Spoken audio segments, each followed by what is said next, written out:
Welcome to ArchRivals Football, sponsored by Rad Steiner Sports. Here is your starting lineup. Number 20, Darnell the Playmaker Salins. Number 94, Alex the Bearman Kazzaz. Number 69, Ricky the Prez Litwinkowich. And in tribute to our fallen colleague, ArchRivals Football Ring of Honor member, Alex Fleming. This show is a Pain Train Pipe Bomb production. What is up, everybody? A little bit of technical difficulties right off the bat here for some reason. I don't know why, but welcome to ArchRivals Season 3 on Saturday, the 20th of November. I got the Bearman with me. Bearman, what's doing? Just living life, my boy. All right, so even the graphics are a little messed up for a show that was technically prepared. What a shock. It's not a pipe bomb show if there's not any technical difficulties somewhere in the world of broadcasting. Well, our loyal listeners love us, and we love them. So got that Critical Broncos fan on YouTube, Mr. John. So and a few other people watching as we are sitting here. And if you kindly can, please share this thing out. Because if you do, this, my friends, may happen to you. You'll feel warm and squishy inside once you do. Yes, you will. Yes, we will. So, week 11 kicked off on Thursday night. You must be happy. I'm just going to say this. To all the haters. All the haters. Said my boys will amount to nothing but a take spot in the rankings, the standings, so to speak, of the NFL. You're sadly mistaken once again. Because my boys, the New England Patriots, with that possible Rookie of the Year quarterback in the AFC East, will be in the playoffs. And I said it once again. You guys all doubted it. And Thursday Night Football, 25-0. 25-0. Matt Ryan picked off twice. Josh Rosen picked off 2 more times after that. I think that Josh Rosen book has been put in the see you in the bin part of the library. And there were so many ironic things about Thursday night, Alex. And then one of them, the fact that the Patriots win 25-0, and correct me if I'm wrong, but wasn't 25 points the amount of points you guys scored that was unanswered to win the Super Bowl? Correct. Mm-hmm. And then the irony of what they were saying, that what was the number that the Falcons were outscored the last 2 games? Well, before I answer, what's up, Lars? Well, if my math is correct, and sometimes it is, and I think John will correct me if I'm wrong, but I believe it was 68-3 because John and I actually talked about that. Well, I can also say that since the first drive of not this week's game, last week's game, and who did the Patriots play last week? Oh, that would be the Cleveland Browns. Yes. So the Patriots, after giving up that 7 points to the Cleveland Turd Burglars, they have scored 60, or I believe it's like 60 or 71 points consecutive, unanswered. So for all of those people who said that the Patriots offense couldn't put up any numbers, obviously they have. The running game starting to really get in order, which I am absolutely enjoying. Because Mr. Brandon Bolden, who just was a special teamer like 2 years ago, is now the third running back in a crew of beasts. If you don't have Damian Harris, you have Ramondre Stevenson running the ball. And if either one of those two goes down, we get Mr. Brandon Bolden now catching the spotlight. You know what? I got to say, I got to love that, Alex. Well, and John confirmed I'm correct. Thank you, John. And and everybody that's really been trash on your Patriots, and I'm pretty sure they've been insulting you in certain ways for having faith in your Patriots. Well, they can now kiss your ass. Well, at least for the time being. Well, I am going to say this. I'm not normally like this on the show. Normally. Okay? But I do have to stroke the Patriot ego when everybody had pretty much thrown them in the bin. And if you don't know what the bin is, it's UK knowledge for the garbage. I got to say this. I see my team totally different than everybody else's. It's almost like I'm already part of the hierarchy of the Patriots. You know, I'm like a mirrored version of Mr. Belichick, the hoodie, because he has all of this great perspective. But yeah, a lot of people were trashing them, and man, it just feels so good. It does. It feels so good to be sitting here at 7-4. Now the Patriots don't play for like 2.5 weeks again because they played Thursday Night Football, but they are making noise at the top of the AFC this year. Patriots could be the dark horse in the playoffs. And the Buffalo Bills. Watch out for those. Shout out to my boy Jamal, who's like one of the biggest Buffalo Bills fans. And I know me and him are going to be trash talking each other for the next few weeks. Probably. Because I don't think he even saw the Patriots coming. After I even forewarned him, do not underestimate thine hoodie. Do not underestimate him because he's going to make shit happen. All right. Without further ado, we are actually going to get to the rest of the NFL schedule. Programming note, we will be doing the 3 football shows this week. Wednesday's college show will be part of a Pipe Bomb Production triple header on Wednesday. Our scheduling for Wednesday is Pipe Bomb Radio NYC at 4 o'clock. Then we have ArchRivals Season 3 NCAA Edition at 6:30. And then to top it all off, to laugh your ass off while you are cooking your dinner for the next day, we will have Pain Train Pipe Bomb at 8 p.m. So a plethora of shows for you in celebration of the almighty, unforgotten Turkey Day, because everybody looks forward to Black Friday and Christmas. So we will have 3 shows and about 6 hours worth of content in one day. Unheard of and unobscene. And I get to be part of all 3 of them, don't I? Yes, you do. I'm excited then. We may even have Darnell part of all 3. We may have like a big family non-food dinner on Wednesday, which would be very, very, very interesting. Interesting. Okay, game 1 on Sunday. We have the New Orleans Saints visiting the Philadelphia Eagles. That is 1 p.m. Eastern Standard Time. That game will be on Fox. However, if the Giants are playing at 1 o'clock, then you will not see New Orleans and Philly. And before we make any of our picks, do know that this is done for amusement and amusement only. If you do choose to use our info and our picks, please make sure that you somehow miraculously monetary share some of your winnings with us, either by sending us money or buying a t-shirt. The t-shirt's probably your cheapest option if you make thousands of dollars off of us, but that's the way I say it, and that's the bottom line, because not because Stone Cold said so, because I said so.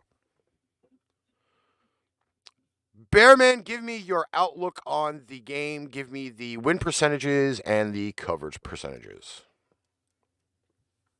Well, first things first, as I pull it up on the notes, because apparently I decided to click out of my email where my notes are, the Saints are on a 2-game losing streak, correct? Yes.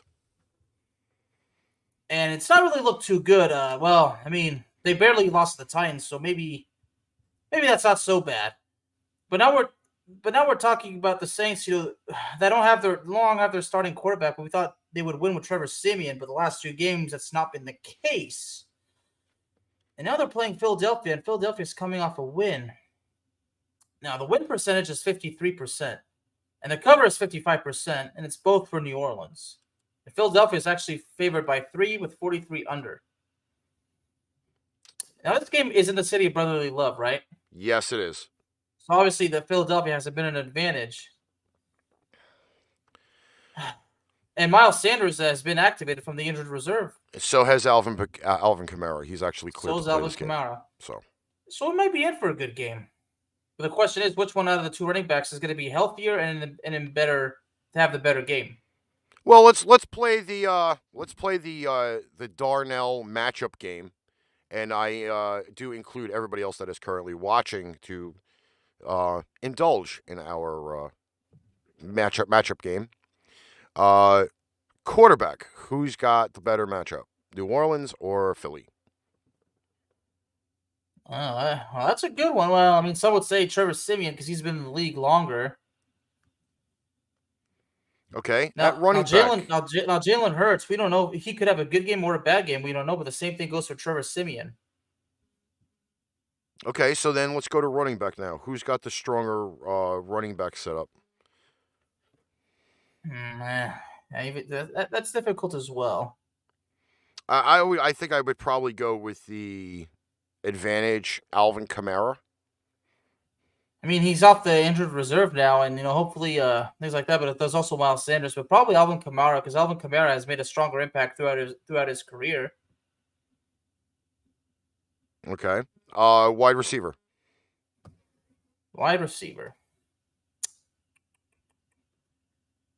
Well, as the Eagles go, Zach Ertz is not there. Dallas Goedert is, He just got a 3-year extension, by the way. Yeah, he did. That's right. He did. Yeah.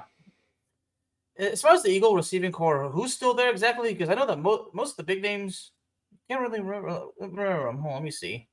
Oh, of course, there's Devontae Smith. I can't believe I forgot about him. Jalen Reagor, of course. Now, I just want to show everybody something really weird on the screen. So I'm looking on the NFL app, and I don't know if you're going to be able to see that. But who do they show those quarterbacks as? Carson Wentz and Jalen Hurts. As far as I'm concerned, Carson Wentz is not currently on the Saints. So the NFL app already is messed up. I think it's been messed up, so I think they just took it to the further level. But now I got the Saints receivers. Well, obviously, their main guy is out. But there's Kenny Stills, Deontay Harris. Unless there's anybody else I'm missing. Well, I'm going to give you a little bit of the tidbit insights on this game. Okay? Trevor Siemian is one of 2 quarterbacks with 500 passing yards and no picks since week 9. I don't really know how much of a tidbit that is. He's just not throwing throwing interceptions. 3 instances since 1980 that a team having 175 rushing yards in 3 straight games with no player having 100+ rushes in any of the games. 2021 Eagles, the 2017 Eagles, and the 1990 Eagles. So it's been a running back by committee for rushes for Philly. And I don't understand why this is even listed here, but it's also showing, again, NFL app, dumb as usual, and this is why they should not be any part of having an app. They somehow have the Giants of Washington listed in their thing. Like, that makes no sense.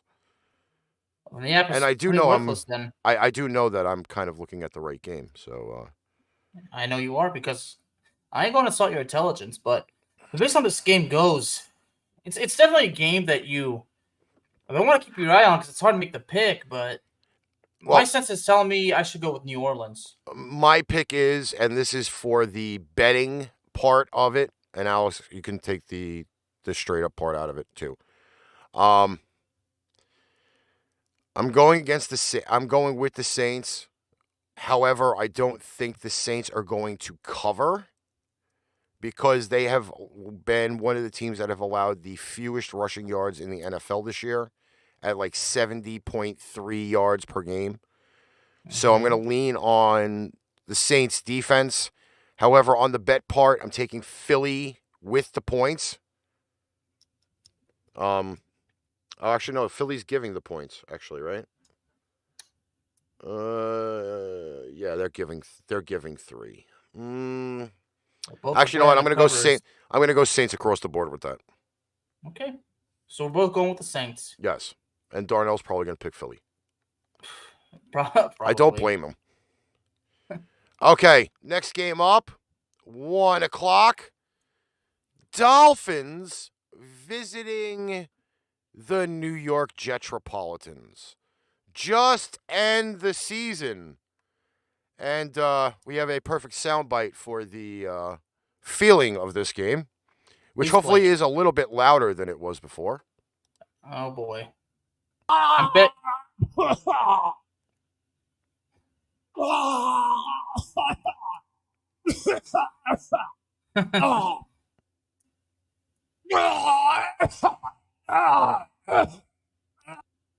Okay. Yes, even John agrees. And I hope I did not make anybody act that. Yes, that is a sound effect. This game here has Tua starting, obviously. Versus Mr. Joseph Flacco, the fourth quarterback on that team. Even as I talk about this game, I'm getting a little bit of vile vomit in my mouth. The lines for this game are the Miami Dolphins favored by 4, under over 45. Give me percentages, Alex. Tell me when you're ready. Ready. Well, I figure you are. I gotta remember, if every time you ask, that means you're ready, right? Yes, I am. All right. Jets and Miami. Win percentage is 56. The cover is 51. And it's both Miami, which is no surprise. And Miami's favored by 4. I will kind of say this. So, as we sit here in Week 11 on the 20th of November, Jets are starting their third quarterback. Turnpike Mike is sitting on the bench, which I don't agree with. But apparently now all Mr. Robert Saleh wants to do is win. I'd rather watch a horse plowing than this. Even though watching horses bang is kind of gross. But I am going to probably go with the Miami Dolphins. I'm probably going to shoot myself for picking the Miami Dolphins because they're another team I really can't rely on. Although Tua did play well coming off the bench last week and getting them a win. And they did beat the Ravens in a respectable fashion. Yeah, and I don't blame you for I would say you're regretfully gonna pick the Dolphins, right? Oh, I'm regretfully picking the Dolphins because Joe Flacco is probably in the rearview mirror of a lot of people's eyes because he's not been great. Although last year when they were trying to battle for not making the first round pick, Joe Flacco did play well. So I would give kind of the Jets a little bit of the advantage at quarterback. Flacco is an experienced quarterback, and Tua is probably not going to be consistent. But hey, the New York Jets average like 40, giving up 40 points on defense. And that's not probably even the exact number of what they give up on defense. Well, we talk about Tua being inconsistent, but Joe Flacco's been inconsistent since what, like 2018? Since his last year with the Philadelphia Eagles when they drafted Carson Wentz. Oh well. Well, they decided, hey, Carson, go take a shit somewhere else. You know. I'm not sure if Joe Flacco wasn't with the Eagles in 2016. He was with the Ravens until 2019, I believe. And then they traded him to Denver. But anyway, the bottom line is Flacco has not been himself for like 2 years now. I mean, Flacco is pretty much almost at the end of that rope. So that being said, I mean, the Dolphins are definitely the favorite, but I too have to go with I regretfully picked the Dolphins. As much as I would love to say my famous words of squish the fish, I can't do it. Well, in our case right now, our mood is don't trust anybody. Sam Bradford was in Philly when Wentz came along. Thank you for that update. Yeah, it was Sam This Bradford. this shows how much I really pay attention to the land of cheesesteaks. Now, Janet Matroy is on. Janet, share it out to all your Giants, Jets, and whatever other fans that you got going on. Let's get some more people in here talking football. There's a lot of people missing. I don't know why. I think Mr. Waldman is celebrating his birthday happily and not watching anything on football today. All right, next game up, 1 o'clock on Fox. I forgot the Giants are playing on Monday Night Football. The Washington football team, a.k.a. What the Fuck, at Carolina. Cam Newton listed as the starting quarterback for the Carolina Panthers. And this game here has another low line, trap game style.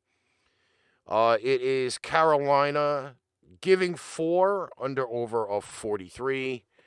Percentages, please. 58% win and 53% cover, and that both goes to Carolina, Ricky. Cameron Newton, back starting for his team where started it all. Gotta love it. It's also interesting. Guess who's coming back? Who's also coming back to Carolina? Who's coming back to Carolina? Mr. Ron Rivera. Oh, what a love affair this is going to be. Should I get out my napkins? I think wait, so. Hold on. Wait. I may have to use a different sound effect for this.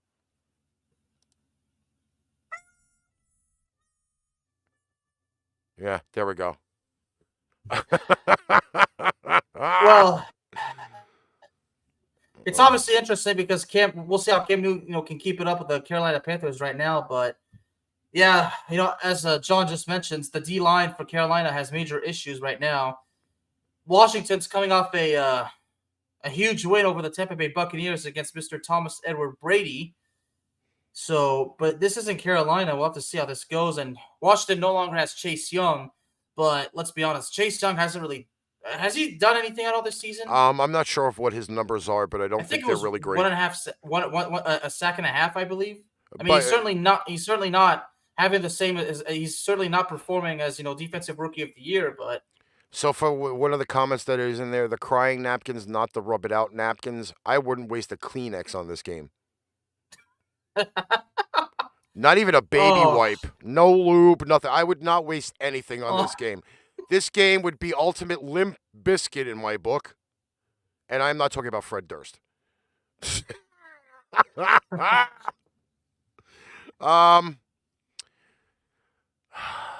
Two teams I really don't want to put any faith in whatsoever.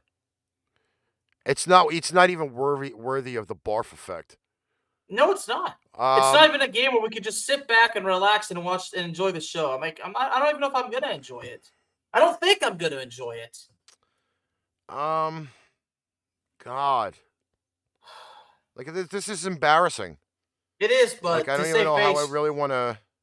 Should we just play it safe, go with Carolina, or is that playing safe considering Washington beat Tampa last week? Playing safe would be not watching the game and hoping and praying both teams explode in the stadium. Okay. So we wouldn't have to worry about talking about either one of these teams the rest of the season. I'm gonna go with Carolina on the bet line.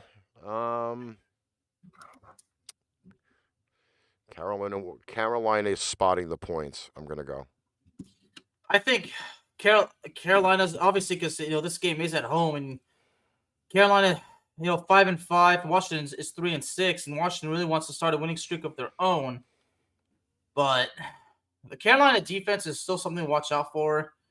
Don't worry, but the whole thing about Tyler Heineke, I'm not going to bring up the usual thing I do this week. I'm going to spare you that this week. But even though I'm going with Carolina, I still refuse to count Tyler Heineke out. That's all I'm going to say.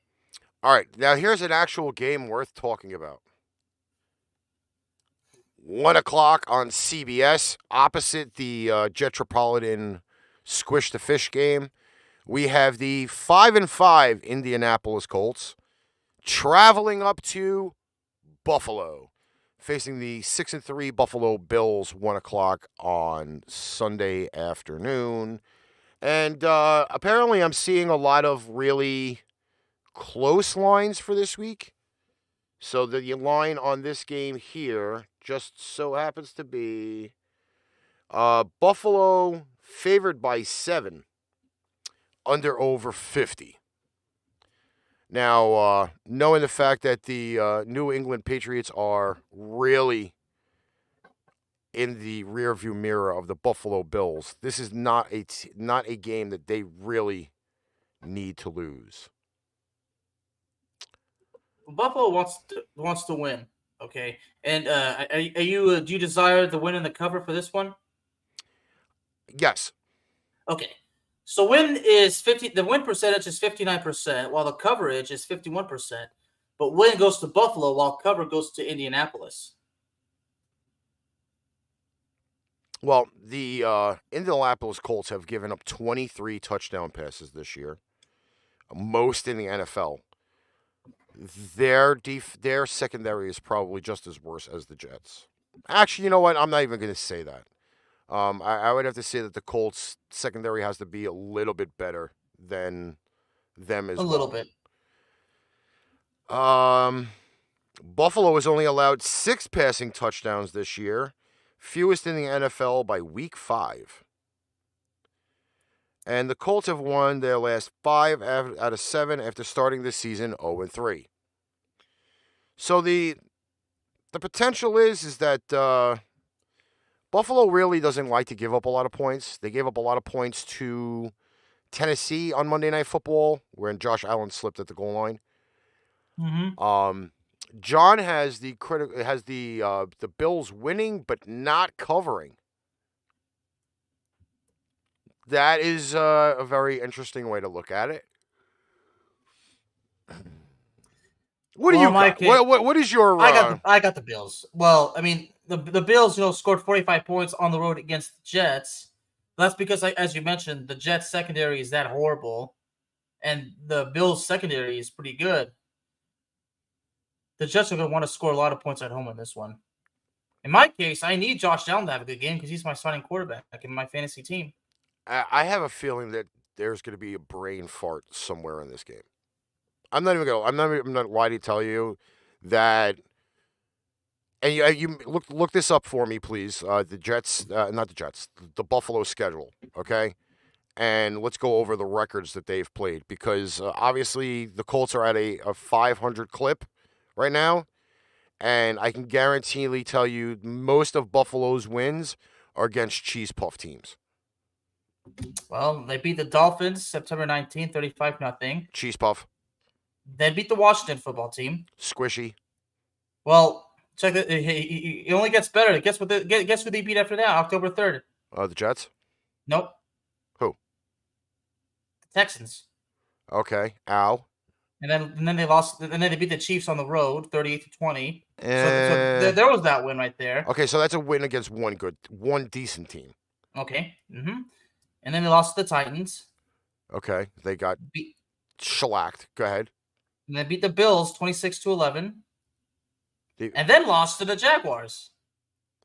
So the records of the teams that they beat, they're listed there, correct? Yeah. Okay, so they beat Miami, who's at currently 3-7. They beat Washington, who's currently at 3-6. They played Who else?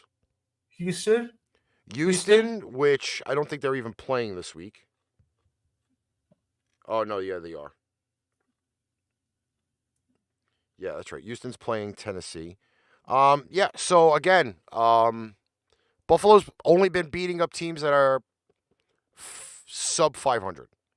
Yeah. So I guess the question is, only 2 quality wins. who is Buffalo really beaten? Exactly. Yeah. So I will stamp this one as trap. I mean, that's the brain fart that you talk about right there, because this might be a game where we're going to see, are the Bills really as good as everybody likes to say they are? I mean, that could be something we see December 6th when the Patriots are in Buffalo. Can they stop Jonathan Taylor is the question.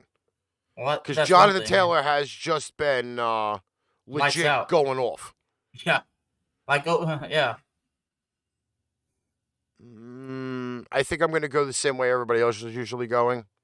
Buffalo for the win, but not the cover. Yeah. I have to go with you. I have to totally agree with you on that one. All right. Another game where we're going to use the soundbite. The soundbite. I have to go back for it, though.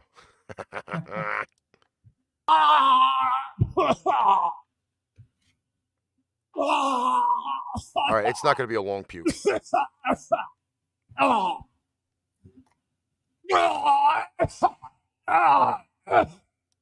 There we go. It just so happens we get to see these. You get to see one of these teams on Turkey Day football. Browns hosting the Detroit Lions. 8-1 Lions, who could officially now say they cannot go 0-17 for the year. Vegas has these numbers, and this is why I really want to throw up even more. They have Cleveland as a 12-point favorite at home and an under-over consensus of 43 points.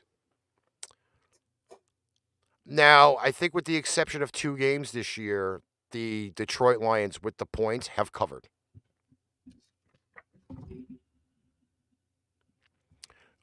John, whether Jared Goff is there or not, I really don't think that makes a difference. He's like 0 for the century without Mr. Sean McVay. So,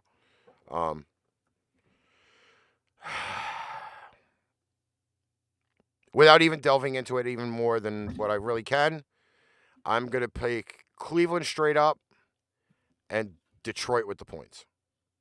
I have to go with that, yeah. I mean, there's really nothing going on right with Detroit. Yeah, Cleveland's pretty upset about what happened to them last week, and they're going to take their anger out on the Lions. I think that's going to be the health of whether, well, Kareem Hunt's still out. Chubb should be back. Dearness Johnson is still there. I don't know how much bubble wrap and masking tape and duct tape they could put on Baker Mayfield for the game. So we may see a little bit more Case Keenum at some points. Yeah, Cleveland in a fucking runaway probably. Yeah. I'm still taking Detroit with the points, though. I mean, whether it's Jared Goff or Tim Boyle, it probably just doesn't really make a difference. All right, 1 o'clock. San Francisco, the Rice, is visiting the 2-7 Jaguars. This should be another sound bite, but I really don't. You know what? I'll play a different one for this game. You son of a bitch. There we go. Arnold Schwarzenegger is now made ArchRivals Football. Oh, he's back. He is back. Yeah, he's back. John says he's worried about Elijah Mitchell not playing for fantasy reasons. San Francisco really should steamroll the Jacksonville Jaguars. I'm saying this. They're coming off a huge win over the LA Rams. They want to build on that. And they're trying to salvage the season. They actually looked pretty good against the Rams. They did. But for me, for some reason, and this is where I see a little bit of a problem with this game. Vegas only has the 49ers as a 7-point favorite. Yeah. And they are going over 45 points. Mm-hmm. Obviously, I think that the 49ers should be scoring maybe around 28 to 35 points in this game. That sounds about right. If everything runs smoothly. God, why do they have to do this to me? I'm taking San Francisco across the board. No, I mean, Where's it's Jason really- Rodriguez right now? For him to hear that, you'll have to watch this back. I mean, it's not really that difficult to make the pick. Jacksonville knocked off Buffalo earlier this year. That's a problem. That really is kind of a problem. Yeah, that's why that's the problem. That's why like Jacksonville can be decently in every game. I think again, getting George Kittle back was a huge boost for Jimmy G. They were using Deebo Samuel out of the backfield this week, which was a pretty awesomely new wrinkle for the 49ers. Yeah, that might be something. What's the percentages on this game, Alex? The percentages of this game: 64% win, 52% cover, and they both go to San Francisco. Yep. Because I stupidly fucking didn't put them on ESPN. Thanks, John. And Kendrick, we actually have already covered your team, but still hang around, please. We'd love to have your input. I did take the Carolina Panthers this week. All right, I think we can move on to the next game. I think the consensus is pretty much San Francisco. Yeah. I will not be watching a lot of football at 1 o'clock this week. Why? My team's not playing. Bye week? Yeah, well, no. That's play right. Thursday night. We don't play till next Sunday, which is pretty insane. That's what I'm saying. They get almost like 2 weeks off. So it's another bye week. Yeah, pretty much. That's what you get for playing on Thursday Night Football. Yeah. Okay, we have the 1-8 Texans at the Tennessee Titans on Sunday, 1 o'clock on CBS. Another game that should be on more than the Jets and Dolphins. I say that with a fucking destroyed face. Just give me the Titans. I mean, is there anything we got to worry about? Yes, the line. The line is ridiculous. So they have Tennessee as a 10-point favorite, 45 under over. And Tennessee has a 74% win percentage, along with the 55% cover. That both goes to Tennessee. Who's the quarterback for the Houston Texans this week? Do you know? Is it not Tyrod? I would imagine it's not Tyrod Taylor if you're asking. Who the fuck is that guy? Yeah, who the fuck is that guy? Tyrod Taylor. He's been out almost the whole year. Yeah, I think it's going to be Tennessee in a landslide, and God, it's sad to see the Tennessee the Titans shave it that the Texans are going to get smoked again this week. Well, to answer the question, Houston's last game was against Miami, November 7th. Tyrod Taylor actually started that game. So I'd imagine he's starting this week. I don't know if anybody saw what I was just doing now, but I was yawning about the game. Sorry, it just doesn't interest me. Okay, I don't blame you. It's just in my case, if I have to yawn, I do have to actually cut the camera. Because do you have one of those big do you have one of those big bear yawns where all of the drool comes out? Yeah. Oh, see, and not only that, the pointy teeth too. I mean, it actually drives people to the point where they're so scared they have to get institutionalized. See, it's true. I don't want to be responsible. I dropped my phone. It's true. That's exactly what's going on right now. I know the Bearman's the alter ego, and he is like that. But sometimes the signs still show, even though he's locked up. But yeah. I still haven't finished sharing out the show. Maybe I should do that while we're talking about this next game. John, the Texans might be better off starting Mills, but really, when you think about it, there's no difference. Let's go. There's no pride in it. I mean, but at the end of the day, let's just go with Tennessee because there's really nothing to talk about. All right. I'm going to have Bearman start off this one here while I finish sharing the show out. Again, if you haven't already, please share it out. Let's get some more people listening here on Saturday. We have the Green Bay Packers at 8-2 visiting the 4-5 Minnesota Vikings. Now, this one here, my friends, as I was talking about the low lines for the week, it is Green Bay favored by a point over the Minnesota Vikings. Bearman, bite into it. And to confirm, yeah, it is by 1 point. But I'm asking myself, why just 1 point? Why? Why? Is it because the Vikings beat the Chargers on the road? Maybe. But let's not forget, folks, the Vikings could easily be undefeated now. Could they, Ricky? They could be, possibly. They could be 9-0 as we speak. But apparently the problem is problems on defense and just not being able to get the job done. The bottom line is they didn't win. Out of everything else of why they didn't win, it doesn't matter. The bottom line is they did not win, and that's what it's about. It's about winning. The Vikings have talent. You can't deny that. And as much as everybody loves to pick on Kirk Cousins, the dude does have a good throwing arm. Okay, I get it. He's not good in the primetime games. I get it. Yes, but this game's not in prime time. It's not at in 1 prime time. o'clock. So does that alleviate a little bit of pressure for Captain Kirk? Possibly. Possibly. But here is a blistering number. A blistering number. I love this one. So, Kirk Cousins is 0-6 in his career as a starter versus top 5 scoring defenses in Week 11 or later based on the rank entering the week. And where is Green Bay's defense? It's out there. Aaron Rodgers has a record of 14-9-1 in his career versus the Vikings. Only Hall of Famer Brett Favre at 17 has more wins versus Minnesota all time.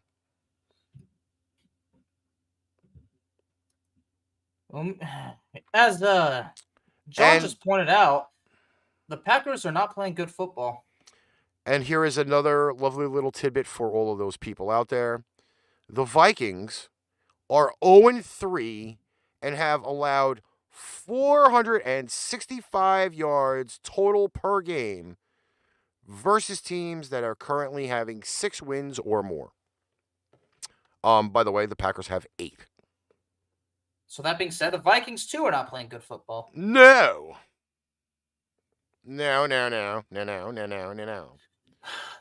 So that makes life a lot more interesting for the numbers. Think of it this way. They have not won a game against a team with 6 wins or more.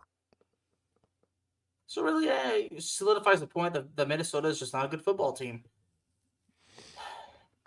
Mind you, we got some doozies coming up, but it's this one here is where you can get stumped. And again, the betting line is only 1 point in Green Bay's favor. And mind you, that playing against Aaron Rodgers is always a pain in the ass, especially if you're Minnesota. So is a midget with a cigar.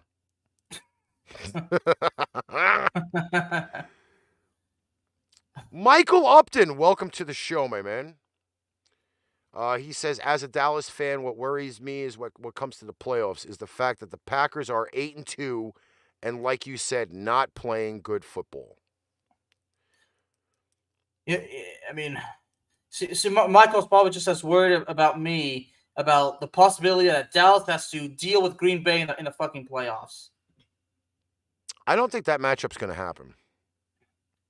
If it does, it's not going to be till either the second or the final round of the Either way, the Cowboys want nothing to do with Green Bay.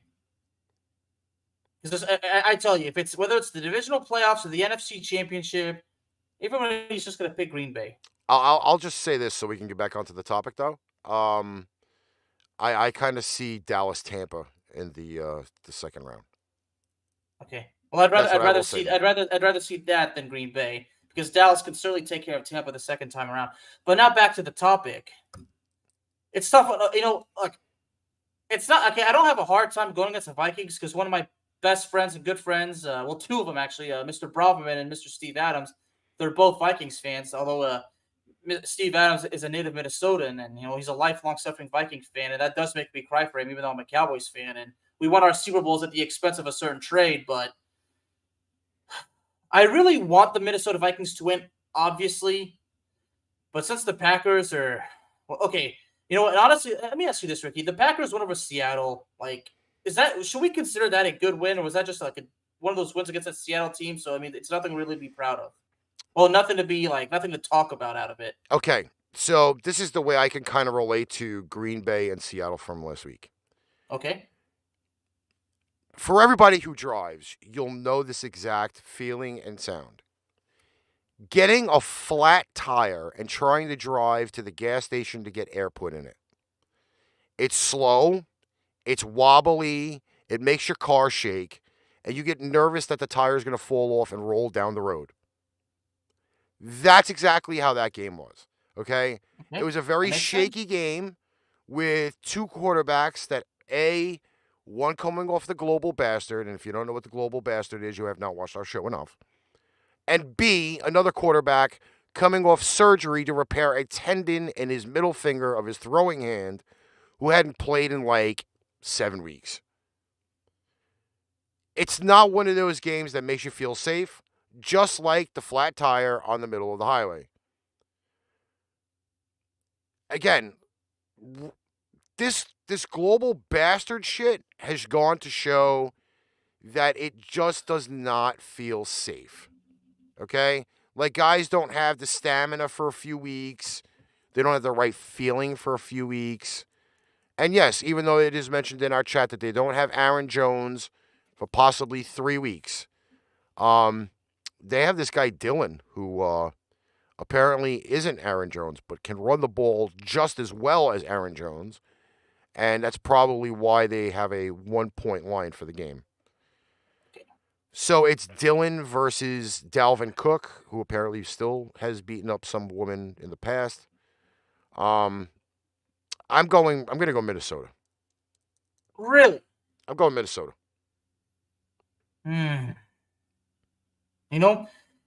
Since you have the faith in the Vikings, I might as well go with you. It is in Minnesota, but to Green Bay that doesn't matter. Green Bay can beat you on the road or in Lambeau. It really makes no difference to them.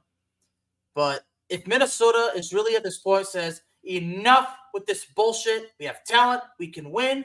They're going to build off this win against the Chargers. They're going to try to take some anger on the Packers and possibly beat them. Michael, yes, I will agree. This is a trap game.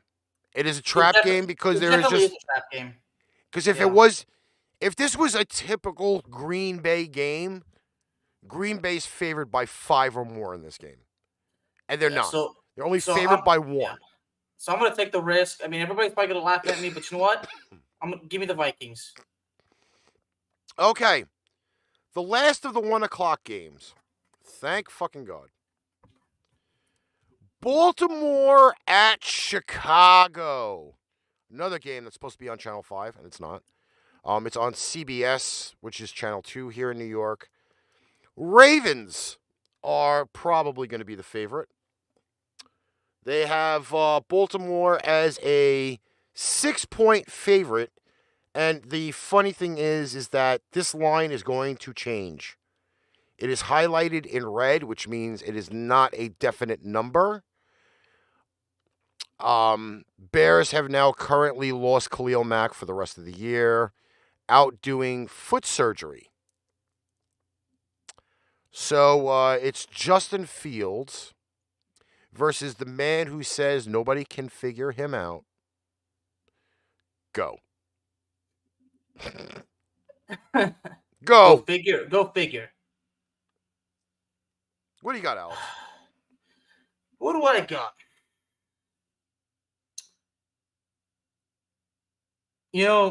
I'm not, and I'm thinking about something. What is there to think? But obviously you gotta go with Baltimore, right? Baltimore by 6. But Baltimore's upset. Remember, they were embarrassed by the Dolphins, weren't they? I think they were quote ass raped by the Miami Dolphins. Okay. Their balloon knot tortured. The balloon knot tortured. Yes, Okay. the balloon knot was tortured. Well, I'd imagine Mr. Justin Fields is starting for Chicago. I mean, there's nothing but change about that. But Yes. now it is in the Windy City. I don't know if that makes a difference really to Baltimore, but I have Baltimore winning. But I'm really, and believe it or not, I'm really hoping to see Justin Fields have a good game. You know, he's not had the best season, but we can't deny the fact that he has tried. Okay, he has tried, but he's not putting up the best results. But that's because he's a rookie. And as you mentioned at the beginning of the season, Ricky, he's not ready, right? This is one of those games where I'm going to put a DTA stamp. Yeah. Okay. Chicago has not won a game after a bye week for the last 7 seasons. That's a pretty outstanding thing. You get a week off and you can't come back and win the next week. That's usually bad. a problem. It is a problem. That's probably another reason why Baltimore can win it, but you can't trust anybody. But here is also if I'm making a pick, I gotta go with I gotta go with Lamar Jackson and company. But see, here's where I have a issue. The 3 Ravens losses have been against teams that are outside of the playoffs as of the week starting. 2 of the 6 wins have come against current playoff teams. So if your 3 losses are against teams that are not playoff ready, and I believe it was Miami that beat them. Who else beat them? Baltimore? The Ravens. Who beat the Ravens? I believe the Bengals did too. Because the Ravens lost the 3 games. It's definitely yeah, Bengals was one of them. Yes, Bengals, Miami, and who was the third one? Las Vegas. Yes. So yeah, in that crazy game. Yeah, remember? Yes. So think of that. Non-playoff teams have the 3 Ravens losses for this year. I'm going Baltimore, but I will put a caution label on this one, regardless of whether Lamar plays or not. Because isn't RG3 the backup for the Baltimore Ravens? He is. Yes, I have faith in RG3. Wait, you believe RG3 is going to play in this game? Probably. Think of it this way: if the Ravens start to blow out the Bears, they're not going to risk Lamar Jackson playing 4 quarters. That's true, yeah. And speaking of the Bears, Khalil Mack's now out for the season. Yep. Gotta love that. I don't know if the Raiders made out on that deal or not, to be honest with you. Oh, wait, no. They only have 1 player left out of that trade. And that's Josh Jacobs. Because all of those draft picks that the Bears got for him, I mean, the Raiders got for that deal. Yeah, that made a lot of sense. Mac for Josh Jacobs, straight up. Speaking of the Raiders, 405. Hold on. According to Mr. Dimitri Kokonis, Ravens quarterback Lamar Jackson has an... Oh, that's right. He does have an illness. Yeah, I forgot about that. He's on the injury report again. He's listed as questionable. Okay, somebody please find me who the Baltimore quarterback is. Backup for Lamar. Anyway, speaking of the Raiders. Oh, it's Tyler Huntley. Oh, they'll definitely win. I totally forgot about RG3, honestly, because we haven't really heard anything about him the last few years, have we? Well, there was a lot of talk about him being the backup. Yeah. They'll sign him for Sunday's game. Watch. All right. Cincinnati at Las Vegas. Both 2 teams have been in the dumper as of late. The Bengals have lost 2 in a row. The Raiders have lost 2 in a row. This one here was originally going to be in my book of things to watch for the week. It probably won't make it back. The Cincinnati Bengals are a 1-point favorite on the road. Well, Las Vegas is coming off a bad win against the Chiefs. That has me worried a little bit for something we'll get to in a little bit. And the Cincinnati Bengals have lost dramatically the last few weeks, Dramatically. including getting blown out by the Cleveland Browns. Mm-hmm. I have faith in the 0 team at this point. Well, this is a don't trust anybody's situation. I mean, talk about the last 2 losses. They lost to the Jets on Halloween, and then lost to the Browns badly at home. And this game is in Las Vegas. I'm going to result to the book of ESPN here because I'm afraid of this game. To be honest with you, this is one of the games where I will put as another trap, and my answer has been kind of answered. The home team is 7-1 in this matchup in the last 23 years. So whoever the home team has won, whoever's been the home team has been the potential winner of this matchup. I'm going to go with the Raiders getting the point. Okay. I'm going to go with the Bengals, honestly. Derek Carr's got to snap out of it at some point. Yeah, hell. I've got a Thanksgiving game to worry about. Cardinals at Seahawks, 4:25 p.m. Eastern Standard Time. This game should be very climatic if everybody actually plays.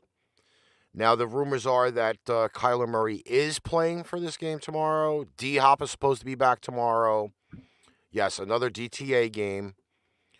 Didn't they say that last week about Kyler Murray? Yes, and he ended up sitting anyway.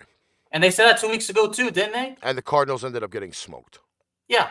So that's 2 weeks in a row. Is this really going to happen a third consecutive week? This is the main ultimate don't trust anybody, right? Well, think of it this way. Okay. The Arizona Cardinals are now second in the NFC conference. 1 game behind the Green Bay Packers because Green Bay has the tiebreaker because they beat them on Thursday Night Football. It's got to, I hate to say this, it is terrible as it sounds. This is a must win for the Cardinals. It definitely is. Even though you're going to lead the division, you definitely want to try to keep up with everybody in the conference. So Kyler Murray gets 2 weeks off. He's got to come back and play this game. That's the way I look at it. You're absolutely right. Now, this game is on the road. Arizona's on the road in Seattle. And Seattle's coming off an embarrassing loss to Seattle. Seattle losing to Seattle. What the hell am I saying? Seattle's coming off an embarrassing loss to the Packers. Now, even though it wasn't a blowout, but still, it was embarrassing. Russell Wilson, had to struggle. I mean, the whole team struggled, but since we've heard it for the last 2 weeks, he's likely to come play, but then he doesn't play. I don't trust anybody, but I'm going to regretfully go with the Cardinals again. I don't see any faith in Seattle this year. I think that the loss of Chris Carson is very big. He's listed, I think, as doubtful for this game, coming off of the neck injury. I don't have a lot of faith right now in Russell Wilson. I said it before. I'll say it again. I got to give him a few weeks before he can get settled in. That's right off the bat. So I can't really put a lot of faith in there in this game. Seattle just so happens to be a 2-point dog at home. So I'm going to go with the Seahawks. All right. Actually, Carson is not out for the year. He's actually been practicing with the team, even though he's still listed on IR. He actually opted for surgery. That was he changed his mind? Yeah, it was recent. I think I saw it this morning or sometime yesterday afternoon that he actually opted to have surgery, so he's out for the season. That Seattle's definitely fucked. Yeah, I mean, hey, it's not too late. Do you want to change your pick? No, I have the Cardinals. Oh, okay. I have the Cardinals. Sad to say that I picked them almost every game this year. Yeah. So in our case, we're both gonna regretfully pick him, right? Yes. Okay. Okay. 425. We'll be watching this before the Royal Rumble on Sunday. 7-2 Cowboys at the 6-4 Chiefs in Arrowhead. January. I'm sorry? I thought the Royal Rumble was in January. They always do it in January. The Survivor Series, sorry. To me, it's like a bad Rumble anyway. Yeah. I will give you the floor on this one, Mr. Bearman. You know what? No, I need you to go first. I mean, this game has me concerned enough as it is. I need you to go first, bro. Oh, you need me to warm up the table a little bit? Yes, please. The word that I use to give this any meaning whatsoever is consistency. The Kansas City Chiefs have not been consistent.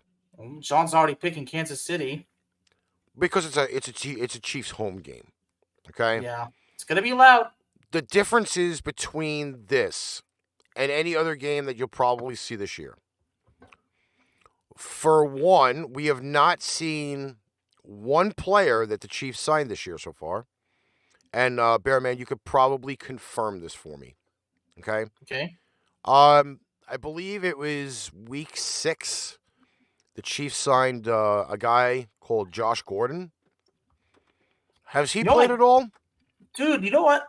Okay, before I answer that, I completely forgot about this, but the fact that we haven't really heard anything about him since his signing, you can't really blame me for forgetting, right? Exactly the point. You sign a guy to help in the Kansas City offense, and yet he has been missing in action. In fact, I may have seen his face on the side of a milk carton as of recently. The only stats I have from here is this season. Okay, well, check this out. You want to talk about him not being there? You want to know his stats since he's been in Kansas City? Yeah. 1 catch for just 11 yards. That's it. 1 catch for 11 yards. Went outside Josh Gordon to be your deep threat, or second deep threat. Not playing. Inconsistent. So this begs the question: did the Kansas City Chiefs have to do it? Yes. Okay. Yes, they get Edwards-Helaire back this week. That's a boost for the backfield. However, you got to run the ball first before you can even worry about having him back in your lineup. If the Kansas City Chiefs can get back to a 60-40 game plan, meaning 60% throwing the ball, 40% running the ball. I think I said that right. 60% passing the ball and 40. Yeah, okay.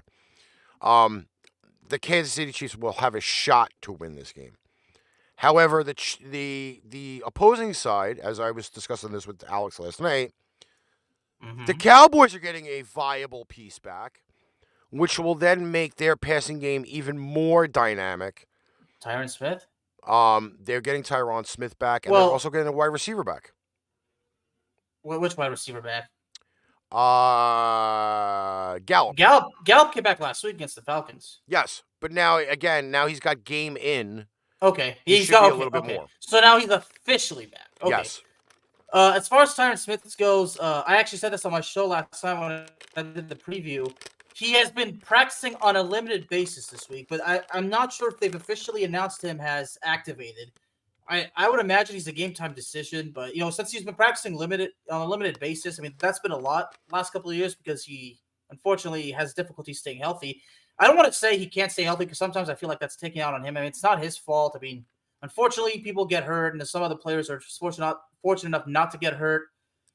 One thing is, Connor Williams won't be playing this game for the Cowboys. Connor Williams has been problem with the offensive line, has been the holding penalties. So Connor McGovern is starting over him. So that's something to keep an eye out for. Okay. And I said a couple of keys to victory for this game is may I start them? Go for it. May, Ricky? Go for it. All right. Key to victory number 1. Establish a dominant offense. To do that is we need the passing game and the running game to be both balanced. That means both the running game and the passing game have to excel. Okay, so that's number 1. Number 2, play defense. Force stops. Okay, force turnovers. Which leads me to key to victory number 3. Keep Patrick Mahomes away from his comfort zone. Make his life a living hell. Like put him under pressure, make him throw the ball away, make him cough it up.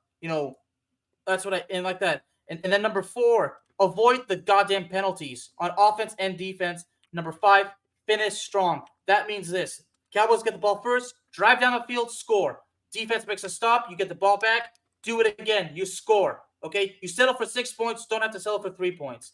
And here's the problem: Patrick Mahomes and the Chiefs' offense is one of the top in the league on third down, while Dallas's defense is actually good on the third down. So it's going to be a huge thing. And unfortunately, we don't have Amari Cooper because he tested positive for the worldwide bastard.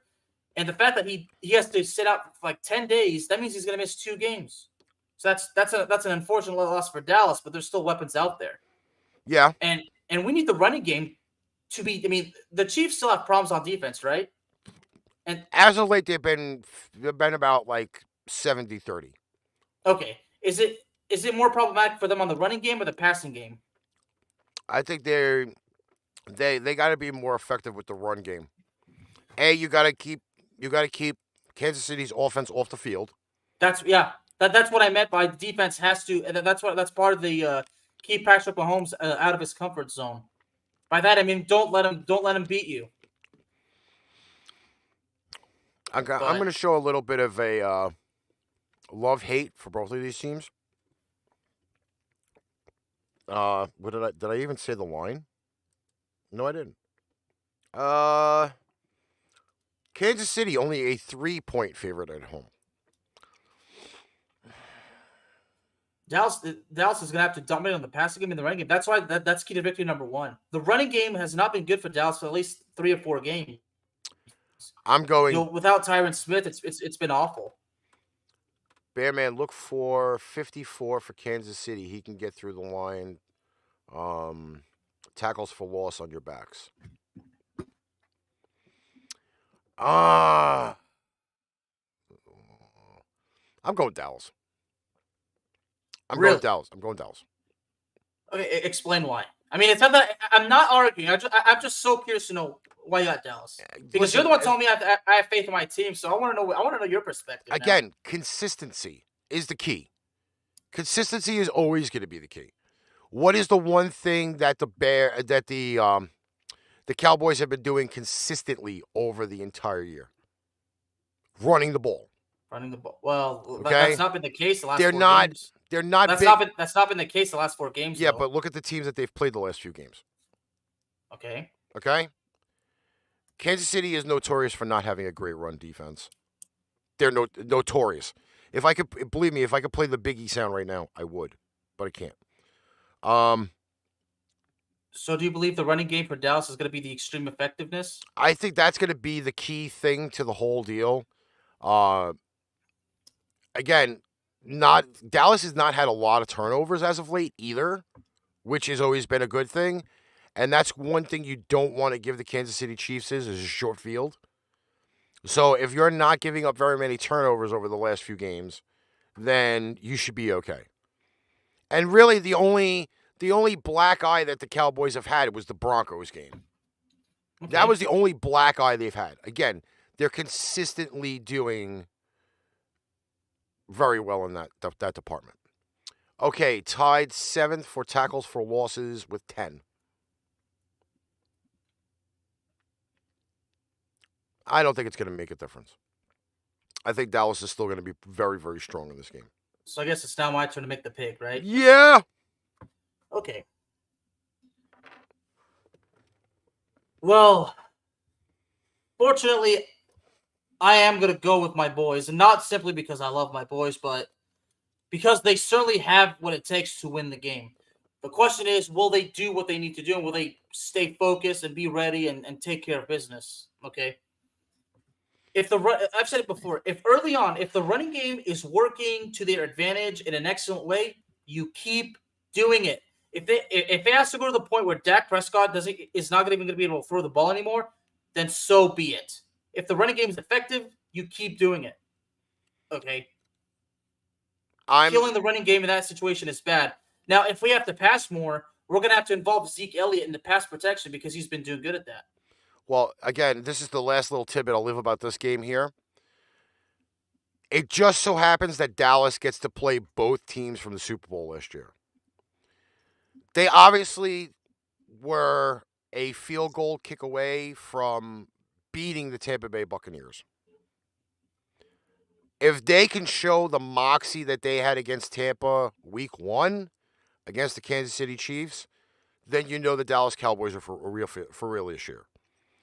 If they come in and they stumble the same way they did against the Broncos 2 weeks ago, then that will leave the ultimate question mark on where Dallas can possibly go this year. So, being the fact that they get to play the second Super Bowl team from last year, this is a put up or shut up week. It is for the Detroit, big time for the Dallas Cowboys. And the Cowboys need to win this game and keep the winning streak alive until through the entire month of December. I think Dallas wins, but it's not going to be easy. This Dallas defense is going to have a difficult time, but I do think the Cowboys defense could get a couple of sacks and force a turnover or two. But I really think that we're going to see something big out of Dallas. I just have that feeling in my gut that we're going to see something that Dallas has never done before. Like, they're going to be that serious and actually prove a point. Okay. Oh, John's got us on the TV again. Does it at least look clear, by the way? Because we just switched to fiber optic, and I heard the graphics were so much better on fiber optic. 500 megabyte upload and download on fiber optic. So I heard it's supposed to be obscene. I wish we would have had the terabyte, but too much money. Again, this is another game that I really am glad that it is on Sunday Night Football while I'm sitting here watching Survivor Series.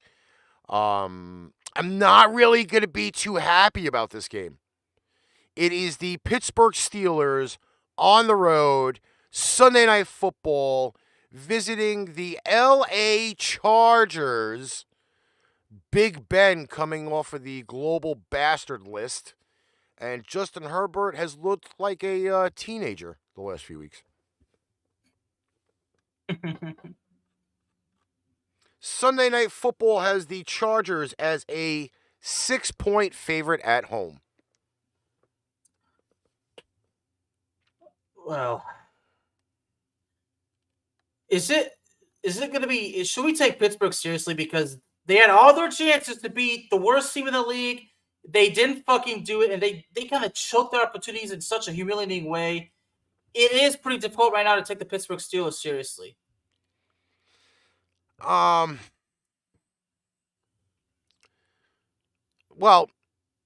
after last week's game against the winless Detroit Lions, yes, this sound came to my head.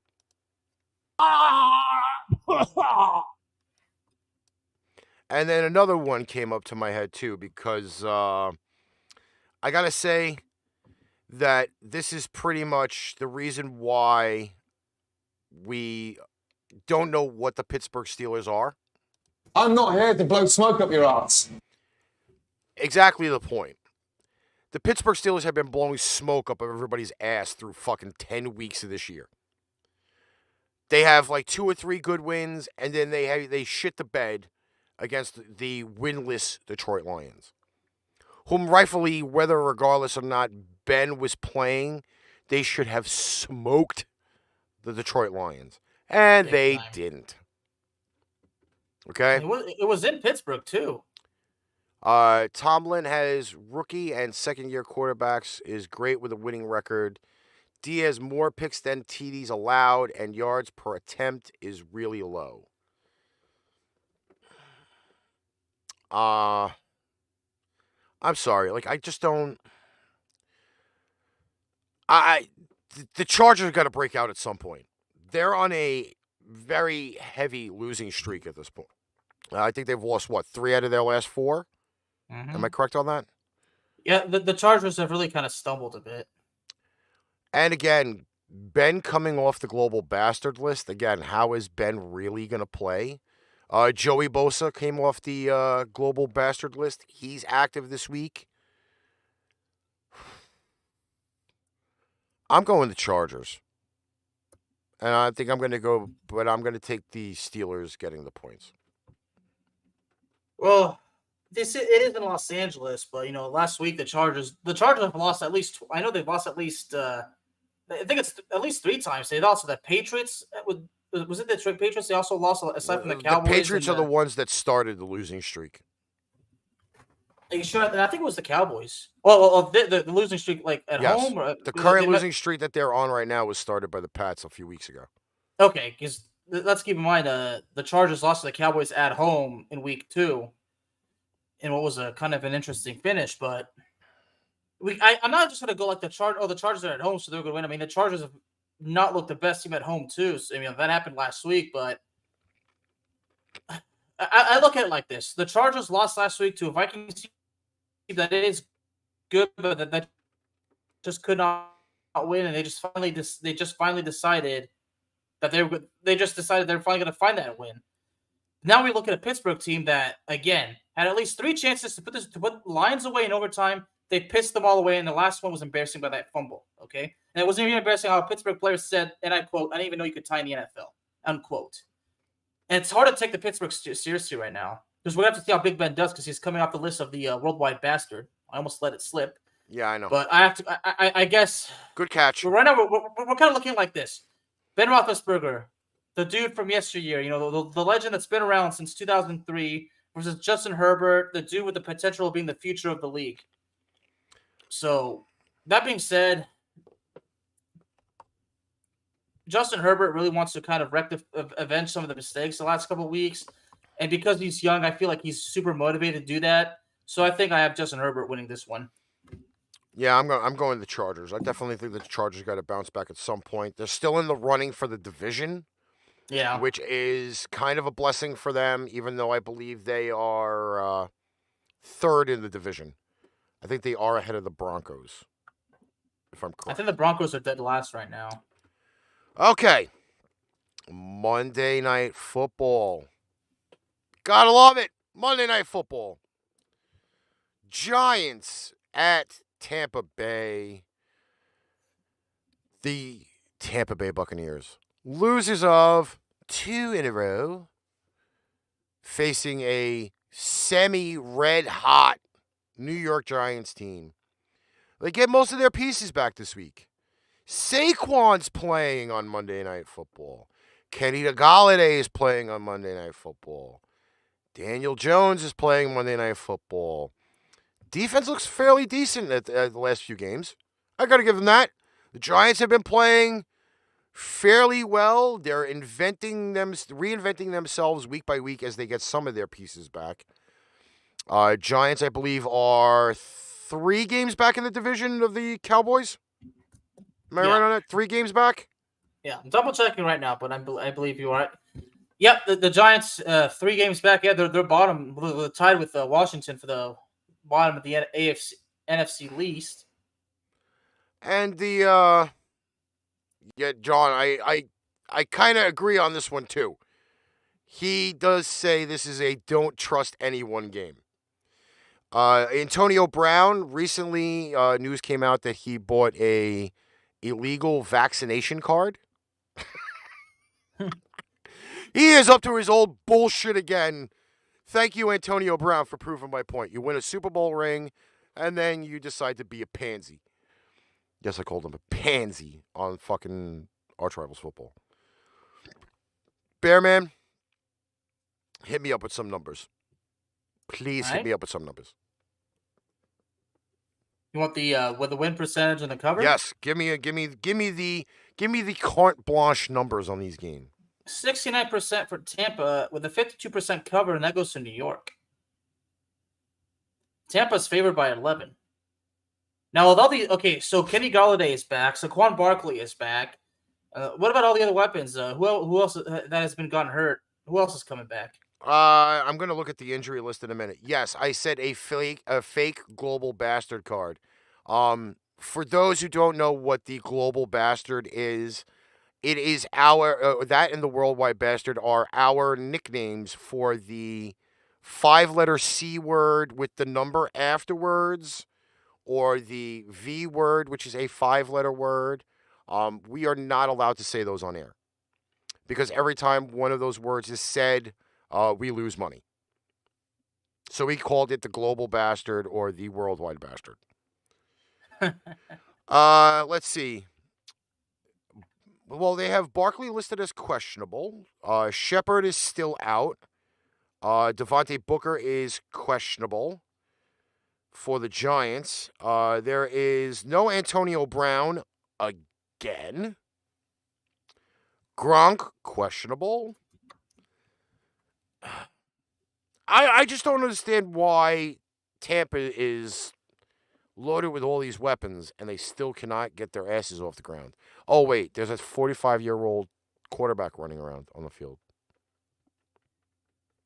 I think that's probably the reason why. I mean, he did throw 2 picks in the beginning of the game last week. Put them down 14-0 fast. You know, if the Giants are getting the weapons back, should the other NFC East teams be worried? I would say, again, reinvention every week has been the key for the New York Giants. And, again, the Giants have won their last 2 games. Let's not... I'm not throwing a parade for them as of yet. But as I heard on the radio today from a former Giants kicker, the next 8 games decides their destiny. And with this game here and 2 other games on the schedule, they have probably the easiest schedule down the stretch. That's New York. They play Washington again. They play Philly twice. They play the Dolphins and the Texans. With Tampa Dallas Bay, one more time. with Dallas and Tampa Bay as the only 2 winning teams in that entire run. So let's just know this right now. Again, trap game. I'm taking the Giants getting the points. Okay? I do have that weird, warm, and squishy feeling. Tampa Bay wins this game by like a field goal.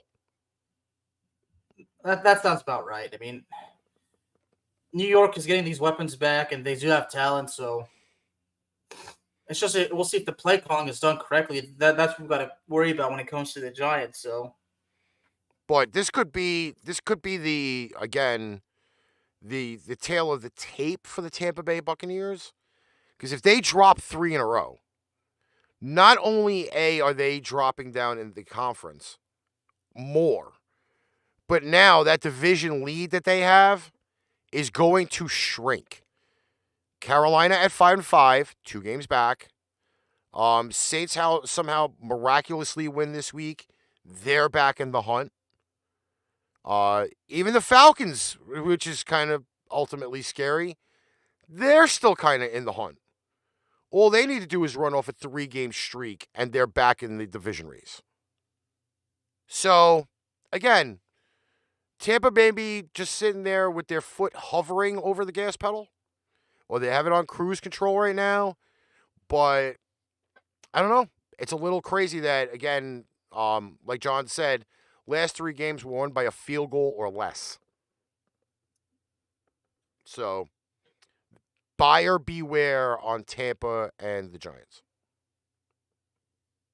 yeah, I mean, schedule's going to be tough. I mean, we're getting into the crucial part of the season, especially for my Cowboys, December, so.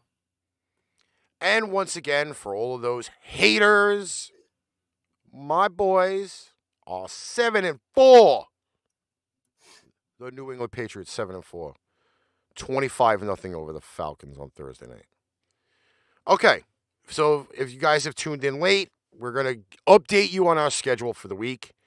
We have ArchRivals on Tuesday at 8 p.m. Eastern Standard Time. Darnell should be back on Tuesday.